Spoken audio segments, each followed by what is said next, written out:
Good morning, everyone. Um, so, Arizona has a big problem with ants, and over the years, I've done a lot of research and stuff on them. When we used to pick up garbage, me and my daughter, in Canada, there's this big mound and this big pole, and there was this glass bottle that was mounted into this big dirt pile thing. So when we looked through it, we saw there was an ant colony in there, right? Man, it was the coolest thing ever. She was just going into first grade. And so I said, hey, come here, I'm going to show you something. And she looked through there, and you could see the ant colony in there. It's really fascinating. But I don't really remember seeing them, like, everywhere. Like, here, they're everywhere. I mean, everywhere. I don't care where you are. They're everywhere. And so it was really strange one day. I see these ants, but they're on top of each other. I mean, just millions of them, like right around the edge of a tree. So I came across an article in the paper in October of 2011. And there's this neighborhood that I used to walk up and down through so you could go to church.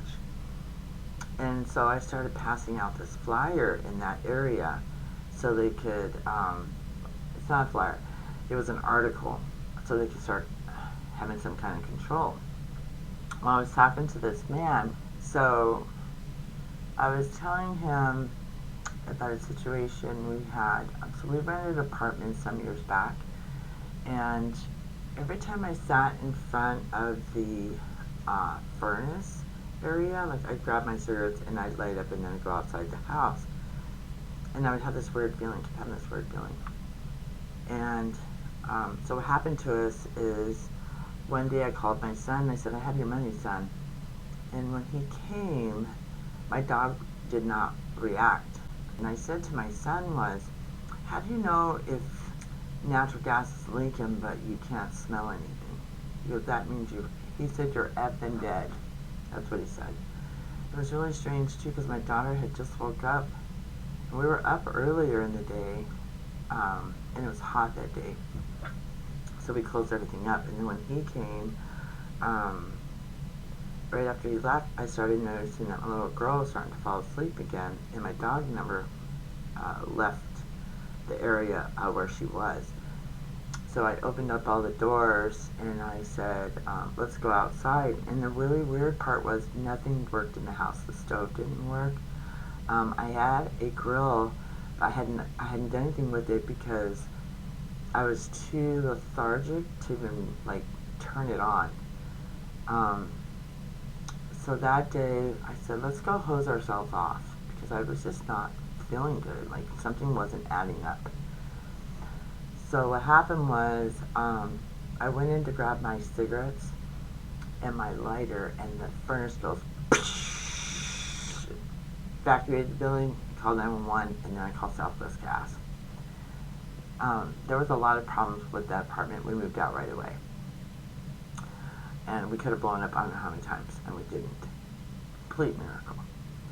So I was telling him about it. And then he says, I saw the article you left on my, in my mailbox. And he said, is it okay to use gasoline in the backyard? And he puts it down the holes of the colony. And then it dawned on me, we have natural gas lines that are running through the backyards. And he's like, takes his hat off, he goes, oh my gosh, are you kidding me? I could have blew the whole block.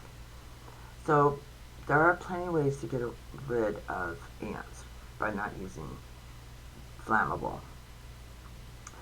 And the reason why I'm sharing is because, really in honesty, everybody makes little mistakes, and not realizing the big picture, right? So when you have somebody like me who walks around with information or sees mistakes, everybody can see it too, because like not all the time do I, like, it hits me. Sometimes it takes me a month later. I'll be doing dishes and boom, it's like, oh my gosh.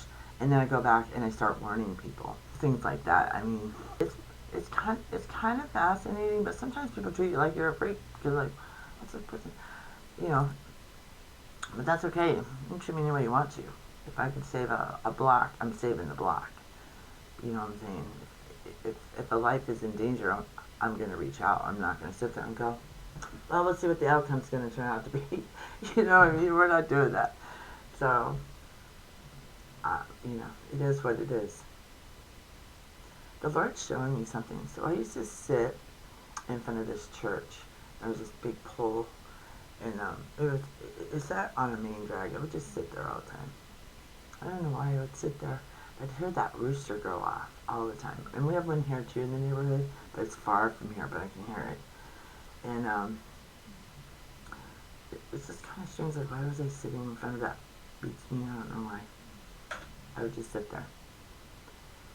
Maybe I was absorbing the energy. I don't know. Maybe there was a lot of energy there. It is what it is. So I just wanted to leave that with you. You know, if you see something, say something. All right, peace and God bless. Remember, God loves you unconditionally.